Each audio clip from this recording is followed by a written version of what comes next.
Ex-counterterror boss Joe Kent is now feeling FBI heat after unleashing explosive claims about the Iran war.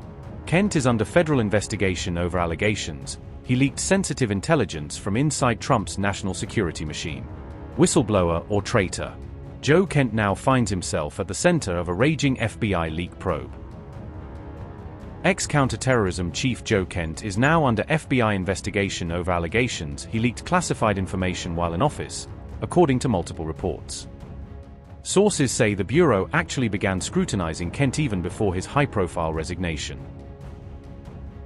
The probe focused on whether Kent disclosed sensitive intelligence during his tenure at the National Counterterrorism Center.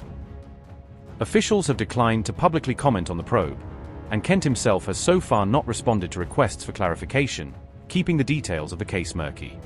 Kent stepped down this week, saying he could no longer support what he called the US-Israel war against Iran and blasting the administration's strategy. In his resignation letter, he reaffirmed backing for Trump's earlier national security policies but drew a red line at the current Iran offensive. He argued Iran posed no imminent threat to the United States and sharply criticized what he described as a dangerous shift in policy direction driven by outside pressure. Inside the administration, one senior official has painted a very different picture, branding Kent a known leaker who had already been cut out of sensitive briefings months before he quit. It remains unclear whether that internal concern over leaks is directly connected to the current FBI investigation, or if the criminal probe is examining separate episodes entirely. Meanwhile, Joe Kent opened up on several issues in an interview after resigning, sharply criticizing the decision to go to war with Iran and alleging Israel pushed Washington into the conflict. He broke his silence in a 1 hour and 40-minute podcast conversation with Tucker Carlson, offering a detailed, unfiltered account of his concerns.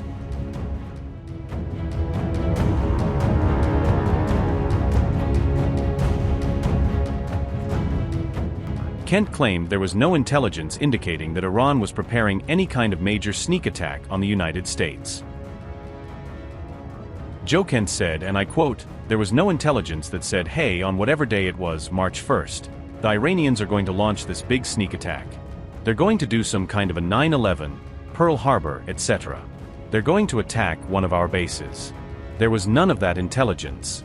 Unquote. Kent argued that the late Supreme Leader Ayatollah Ali Khamenei had actually been moderating Iran's nuclear program, acting as a brake on the country's most hardline ambitions. On Iran's nuclear capability, Kent insisted that Tehran was not on the verge of acquiring a bomb, directly contradicting Trump's claims that Iran was weeks away from a weapon. According to Kent, Iran's strategy was focused on maintaining a limited nuclear program for leverage and prestige, rather than abandoning it entirely or racing for a covert weapons breakout. Joe Kent said, and I quote, "I'm no fan of the former Supreme Leader, Ali Khamenei, however, he was moderating their nuclear program. He was preventing them from getting a nuclear weapon. If you take him out, if you kill him aggressively, people are going to rally around that regime." Unquote.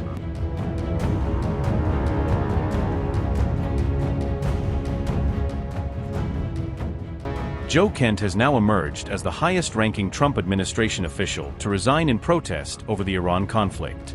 Following his resignation, U.S. President Donald Trump publicly branded Kent weak on security, pointedly dismissing his criticisms of the war. Mr. President, your Director of National Counterterrorism, Joe Kent, he just resigned today. He said he can't support your conflict with Iran. What's your reaction to that? And did you talk Well, I read his statement. I always thought he was a nice guy, but I always thought he was weak on security, very weak on security. I didn't know him well, but I thought he seemed like a pretty nice guy. But when I read his statement, I realized that it's a good thing that he's out, because he said that Iran was not a threat. Iran was a threat. Every country realized what a threat Iran was. The question is whether or not they wanted to do something about it. When somebody is working with us that says they didn't think Iran was a threat, we don't want those people, because, and there are some people, I guess I would say that, but they're not smart people or they're not savvy people. Iran was a tremendous threat. And virtually every NATO nation, and this is the thing, if they told me it wasn't a threat, and therefore they don't want to help. But when they say it was a threat, and it was a major threat, every one of them, I think every one of them, I don't know of one that said they're not a threat, but when they say it was a threat, but we're not going to help, I think they're very foolish.